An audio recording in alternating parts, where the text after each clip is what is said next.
You got into the safety business because you wanted to protect people, but somewhere along the way, the job started controlling your time, your schedule, your priorities, even your income potential. What if the expertise you've built over the years in the field can give you something more? More freedom, more control, more ownership of your future. I'm Sheldon Primus, the author of 7 Steps to Starting a Profitable Safety Consulting Business and the host of the Safety Consultant Podcast, with more than 350 episodes helping safety professionals become consultants and grow their career. Consulting changed my life. In fact, I'm a full-time RVer, and one consulting contract paid for my home I live in today. Now, I help safety professionals build their own consulting practice through bi-weekly coaching calls, accountability, and personal guidance. But this program isn't for everyone. Start with the Consultant Readiness Audit at sheldon.coach. What if everything we thought we knew about safety was just interference? From the host of the Rated R Safety Show and the founder of Safety FM comes the complete Signal Transmission Trilogy, now available in one powerful edition. Safety, in my opinion, the book that started the conversation. Safety Mutation, where the boundaries of culture, systems, and belief begin to break. And now, Safety Transmission, the final piece of the signal. For the first time, all 3 books are together in one volume. The Signal Transmission Trilogy, Complete Edition. This isn't just about compliance. It's about consciousness. It's about decoding the way we think, lead, and live, inside and outside the system. Whether you've been following the signal since the beginning or you're just now tuning in, this is the version to own. Search Signal Trilogy on Amazon or visit safetyfm.com to get your copy now.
Hi, this is Jim from Safety Wars. Before we start the program, I want to make sure everyone understands that we often talk about OSHA and EPA citations, along with some other regulatory actions from other agencies, legal cases, and criminal activity. Everyone is innocent until proven guilty in a court of law. Proposed fines are exactly that, and they are often litigated, reduced, or vacated. We use available public records, news accounts, and press releases. We cannot warranty or guarantee the details of any of the stories we share, since we are not directly involved with these stories, at least not most of the time. Enjoy the show. This show is brought to you by Safety FM. And from the border of liberty and prosperity and the highway to the north, this is Safety Wars for Friday, October 27, 2023. How's everybody doing out there?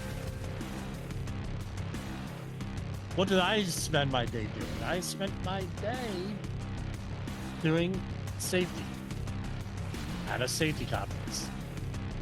Listening, learning, getting my sweet and small friends, need some fans. That's what I did. So today we're going to go over introduction to safety leadership.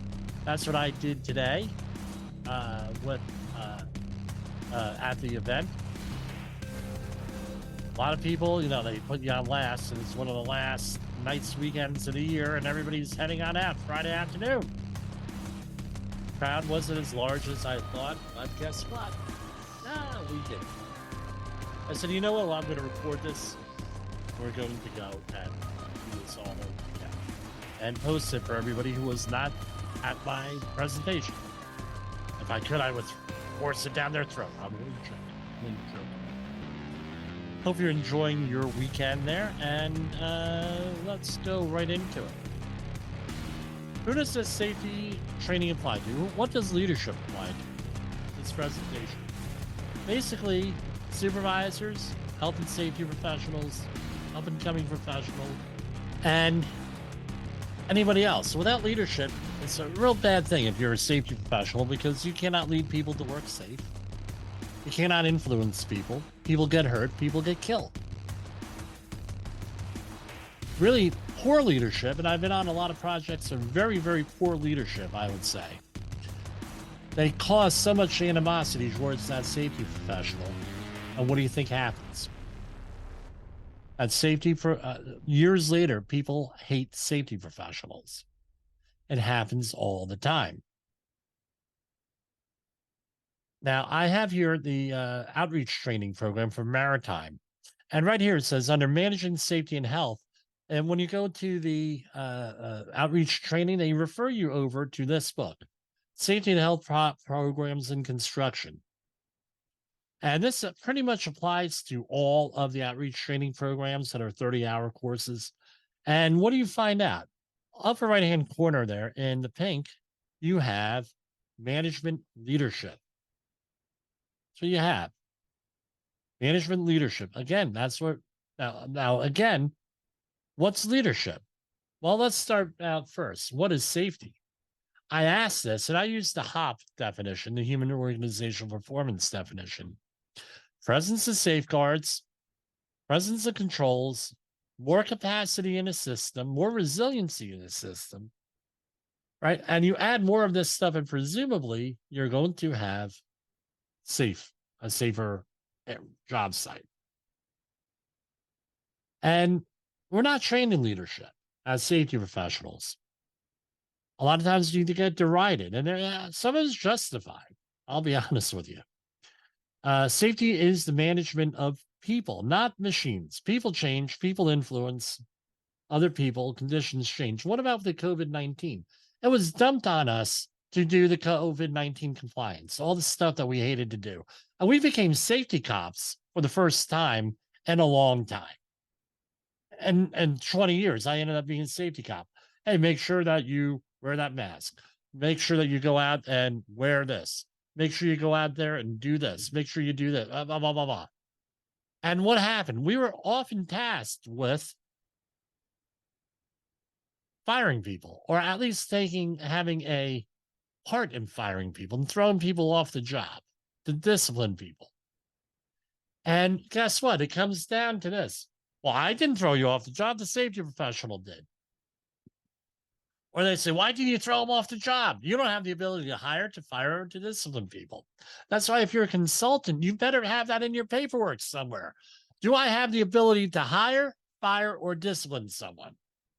If you do not have that ability to hire, fire, or discipline someone, you're going to run yourself into problems. I've seen consultants get sued for wrongful firing. I've seen companies get sued for wrongful firing because the person who fired them was the safety professional. It was improper, especially if it's a union job. right? You need to go out there with leadership. If you have leadership, you got to go out there and impact the C-suite, the CEO, CFO, Chief Human Resources person. The big thing is procurement. What about those procurement people that we talk about here? Do they know what is involved in doing safety, what equipment to buy, why they're buying equipment? The old yellow suit story I tell. Well, Jim, I bought a yellow suit. It's the same as the other yellow suit. No, it's not. Different manufacturer, different chemical resistance, different suit altogether. You have, welded versus bonded seams versus sewn seams. All this stuff. Procurement doesn't understand that. Guess what? You're going to have a problem. You have to be able to impact those procurement people. How about management on all levels? Right? Got to be able to impact managers. Here we have this gentleman here. He was from, and I'm not going to mention names. I'm not going to belabor the dead here. He was the commander, the CEO of the expedition to the Titanic that got lost over a couple months back. This was his statement. You know, there's a limit. At some point, safety is just pure waste. I mean, if you just want to be safe, don't get out of bed. Don't get in your car. Don't do anything. At some point, you're going to have to take some risk, and it really is a risk-reward question. I think we can do this just as safely by breaking the rules. Oh, your CEOs say that? This is the CEO of this company, right? Your CEOs say that? Where do we start? My story. I did not have, and I don't mean to offend anyone here, I did not have very good leaders. My parents love me, my family loved me, all that stuff, but we did not have good leaders growing up. Right, Gen X. I'm a Gen Xer person. All Gen X people, we were dealing with the World War II generation or just after the World War II, maybe some baby boomers, born roughly 1952, roughly, with my cohort, born in my year, 1970. Youngest parents are probably, well, younger parents than that, but, 18 years old, 1952. Different time back then. What were we taught? Right? We were taught, you're going to do as I tell you to, period. That seems what most of the blue-collar parents were teaching. Go into high school, we still had a lot of these World War II folks that grew up during World War II. Before World War II, 1920s, 1930s, just afterwards. That was what there, and this is generational. You will respect my authority. You will go out there and you will do as you're told.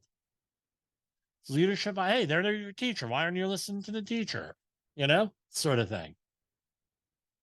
And how, right? And that's what it was. And the upper classes in our society are not taught that way. You want to read a book on that, you could read, and he's controversial, Bill O'Reilly's The O'Reilly Factor. Probably he goes into this because he started out in the middle class, Long Island, Levittown, I believe it was. And what happened? He went to a state university. Eventually, he went to Harvard, and he realized people at Harvard think differently. They were raised differently. Right, but that's what we were raised. That's blue-collar people. And what we notice once we have children, that some folks are natural-born leaders. Most are not. You see, put a group of 3-year-olds, 4-year-olds together, you're going to find a leader there.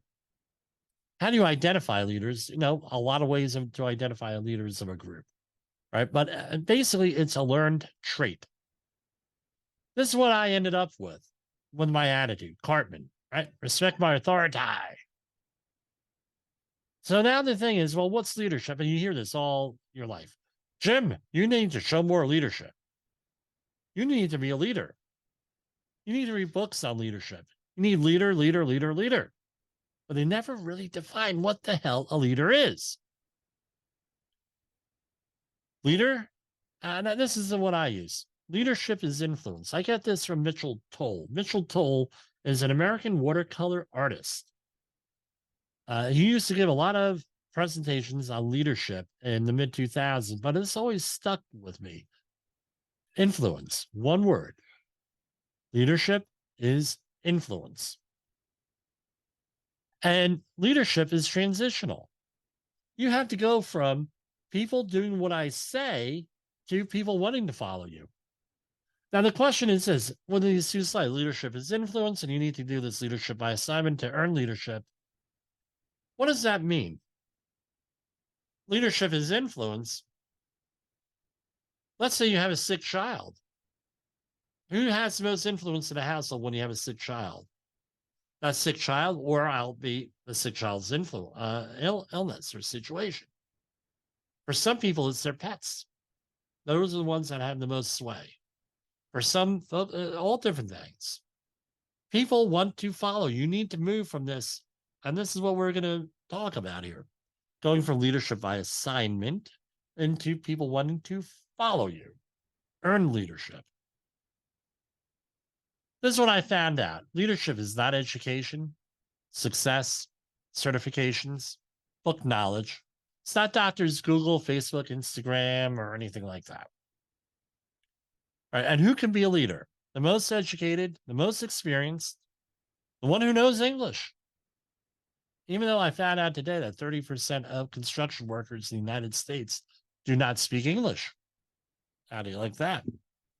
It's a little factoid.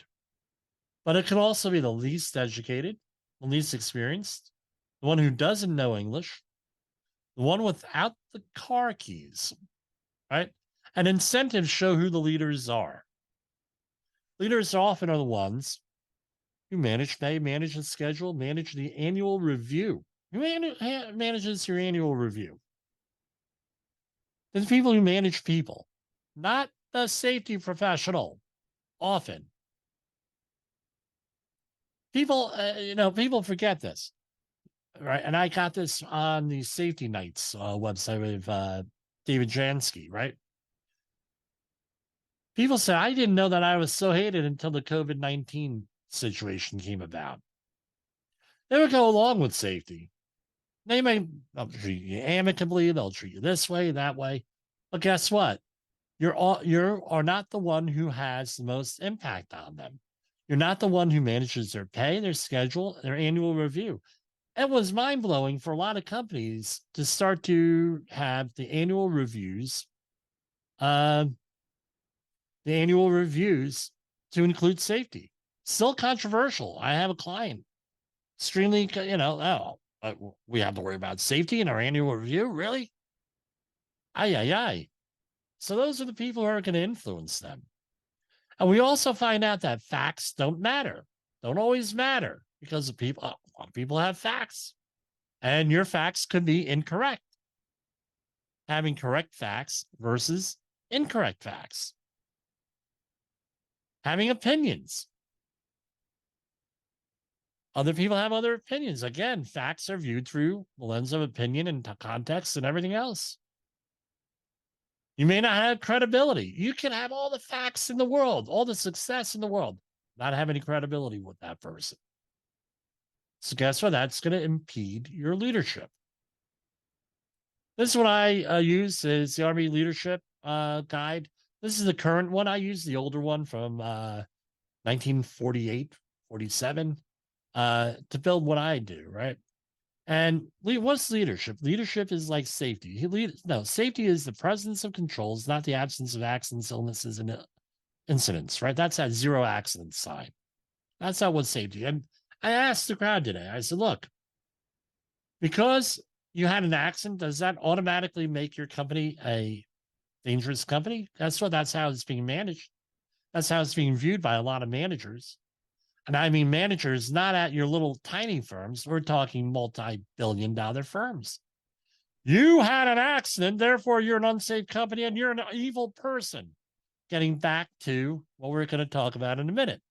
A leader may have a whole bunch of attributes, but you don't need to have all of them to be a leader.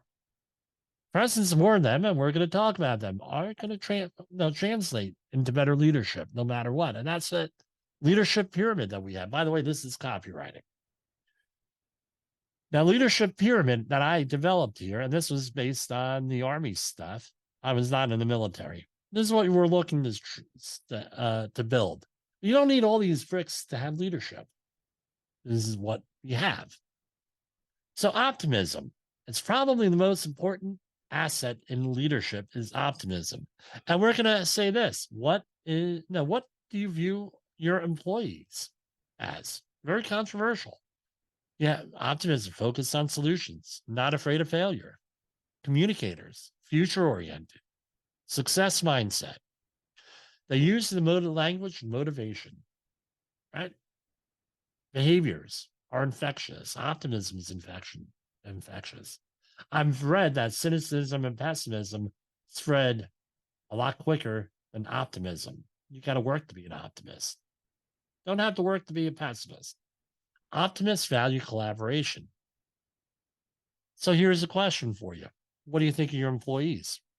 Are your employees part of the problem or part of the solution? Are they all bad apples? Are they incompetent? Are they blamed for all safety issues? What about management with their incentive program? And incentives could be verbal or nonverbal. It could be an attaboy. It could be, here's an incentive thing. On Pride, you got a little tchotchke. We got a lot of little tchotchkes today. They're really nice.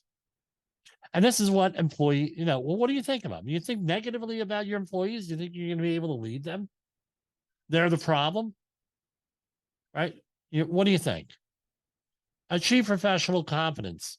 We're out there, and I'm told there are something like 300 credentials for safety. Right? ASV, CSV, CIH, CHSC, OHSD. I know one guy who has them all from the CSV. Incredible. I used the used book services, various internet resources that are reputable other than Instagram, TikTok, Facebook, X, right? And you need to seek experienced advice. So you need to learn the job that people are doing, right? Of the people you're supposed to be leading. You're supposed to add more information, more context to what's going on out there. There's a guy out there, Brent Sutton. He came up with the idea of learning teams. And you can have event learning teams, meaning you have an event and there's a learning team. I see calling things investigations. We're going to have a learning team. We're going to find out what the context is, everything else. Why? Because you start to go out there with an investigation. You put people on the defensive. And it puts you on the offensive. We're going to go out there. We're going to find out what the hell is going on. How did this happen? Not going to get anywhere that way, folks. You're going to come out with bad things. And then you can have an everyday learning team, which is your regular audits, everyday activities. A management of change or a periodic learning team. That's where, hey, new technology, new changes in laws, periodically, hey, we want to revisit this, that sort of thing. And these are his 3 books. The Practice of Learning Teams, 4 Ds for Hoppin' Learning Teams. I read that this week. And a Learning Teams Journal. And let's remember, more information does not make you more stupid. Right? More information is good. You may not like the information, but you need to be able to handle the information. Know your limitations. Right. And I have a video for this, but it's off of YouTube, and I don't want to violate any copyright things here. But it's Dirty Harry, Magnum Force. A man has got to know his limitations. Know what your limitations are. Know what you don't know. Know what you know what you don't know. Real simple. Know what your physical limitations are, your mental limitations, your time limitations, all different types of limitations out there. Right? Next thing, seek out and volunteer for responsibility. You want to go out there and you want to show, that you're one to be accountable, take ownership of things.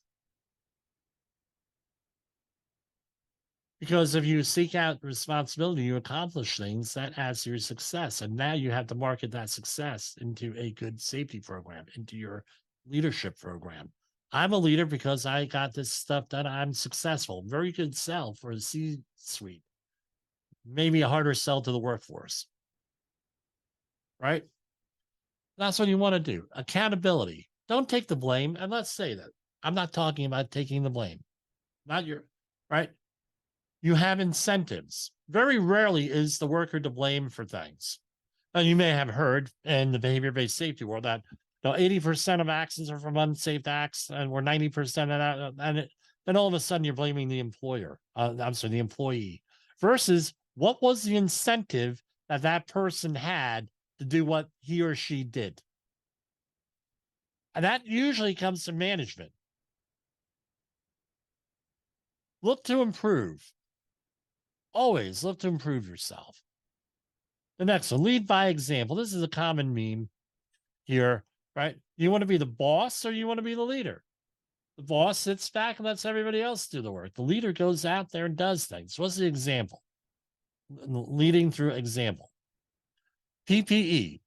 Do you wear it when you're supposed to?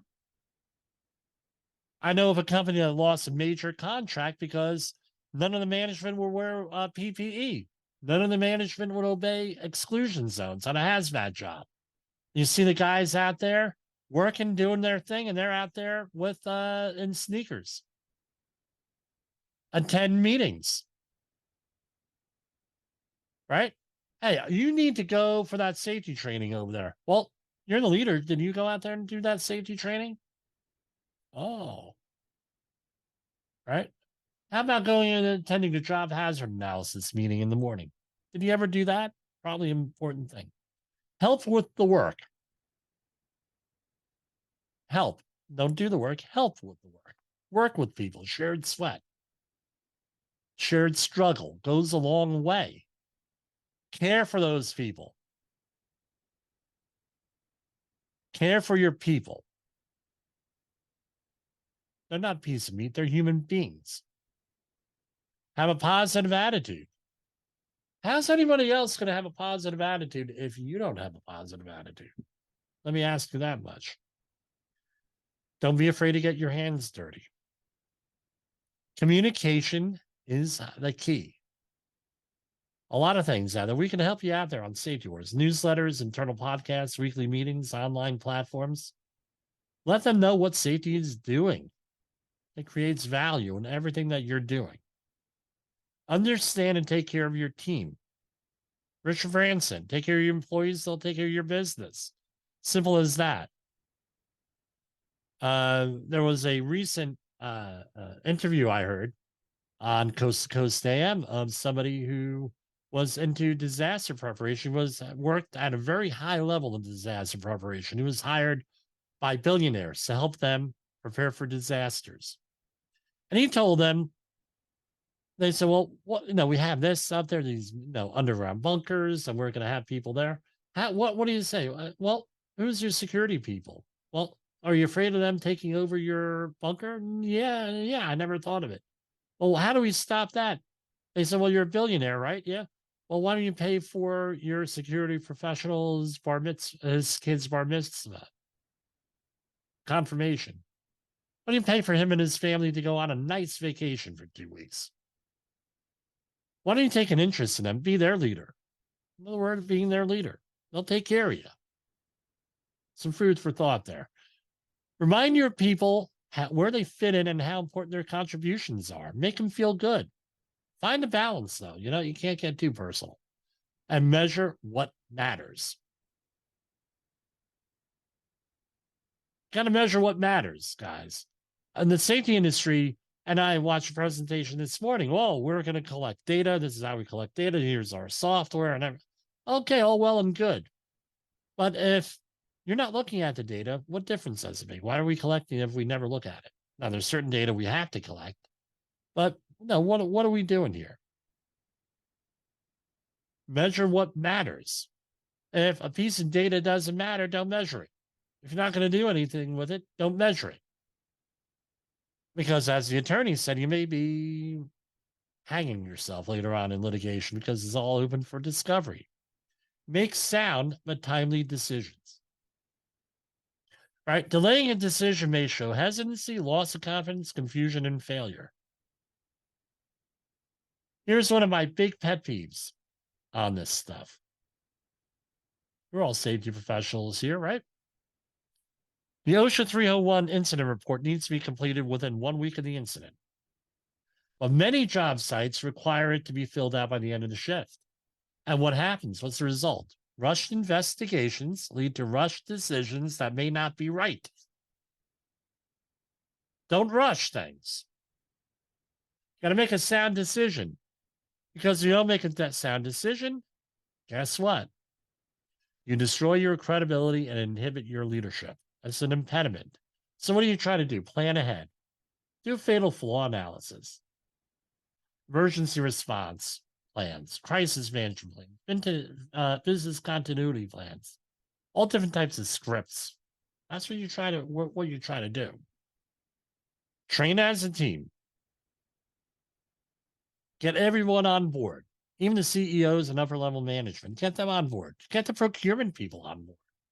I'm a big fan of the tabletop exercise. That's maybe all that you'll be able to do with a CEO or upper level management. But everyone's got to know what's going on, information. And more information makes you smarter, not dumber. Remember that.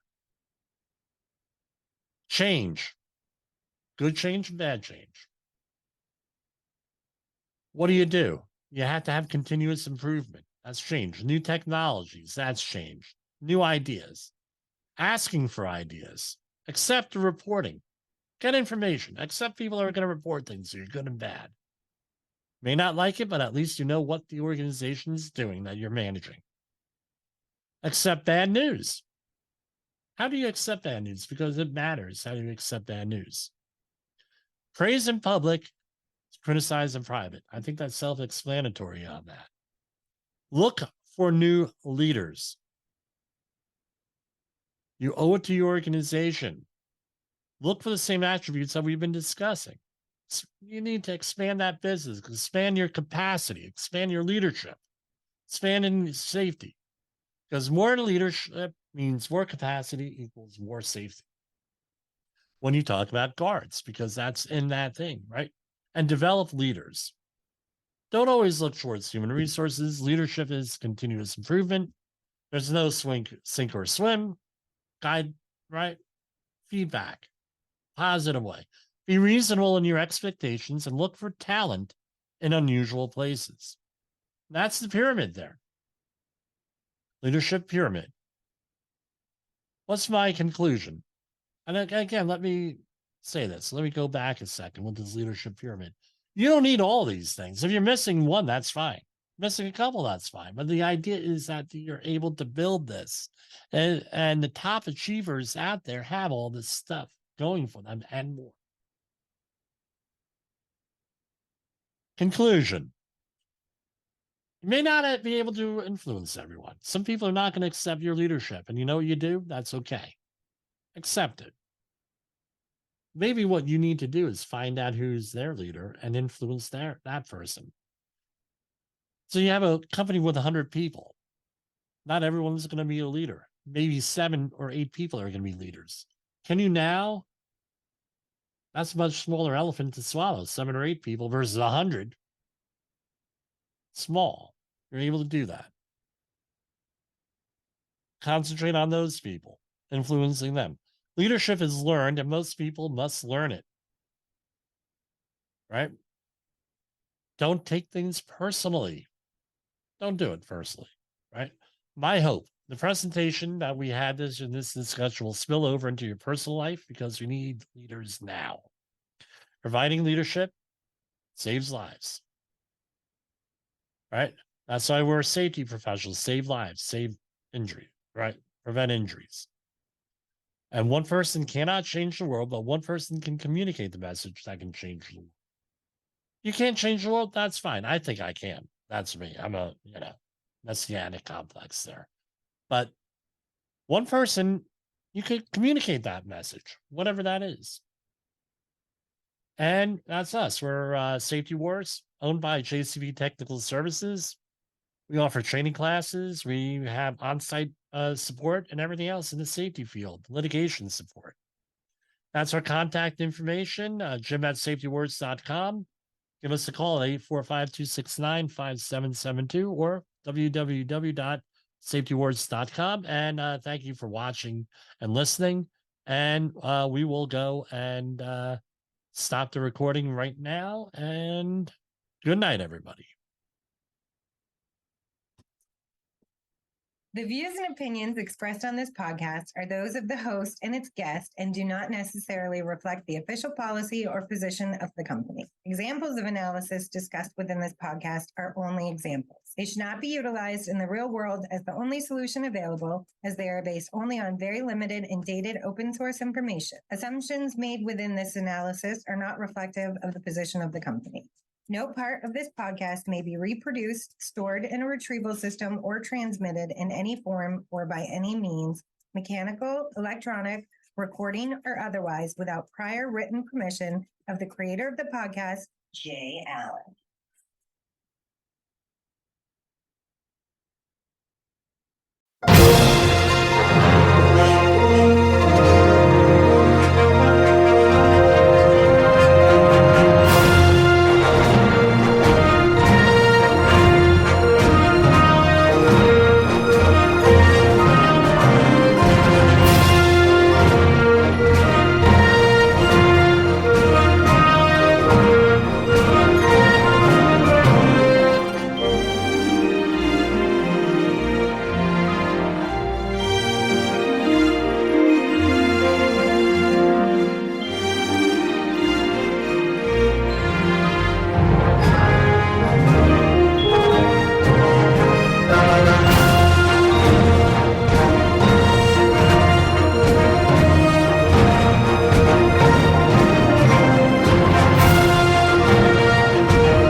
You got into the safety business because you wanted to protect people, but somewhere along the way, the job started controlling your time, your schedule, your priorities, even your income potential. What if the expertise you've built over the years in the field can give you something more?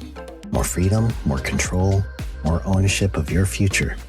I'm Sheldon Primus, the author of 7 Steps to Starting a Profitable Safety Consulting Business and the host of the Safety Consultant Podcast. with more than 350 episodes helping safety professionals become consultants and grow their career. Consulting changed my life. In fact, I'm a full-time RVer, and one consulting contract paid for my home I live in today. Now, I help safety professionals build their own consulting practice through bi-weekly coaching calls, accountability, and personal guidance. But this program isn't for everyone. Start with the Consultant Readiness Audit at sheldon.coach. What if everything we thought we knew about safety was just interference? From the host of the Rated R Safety Show and the founder of Safety FM comes the complete Signal Transmission Trilogy, now available in one powerful edition. Safety, in my opinion, the book that started the conversation. Safety Mutation, where the boundaries of culture, systems, and belief begin to break. And now, Safety Transmission, the final piece of the signal. For the first time, all three books are together in one volume. The Signal Transmission Trilogy, Complete Edition. This isn't just about compliance. It's about consciousness. It's about decoding the way we think, lead, and live, inside and outside the system. Whether you've been following the signal since the beginning or you're just now tuning in, this is the version to own. Search Signal Trilogy on Amazon or visit safetyfm.com to get your copy now.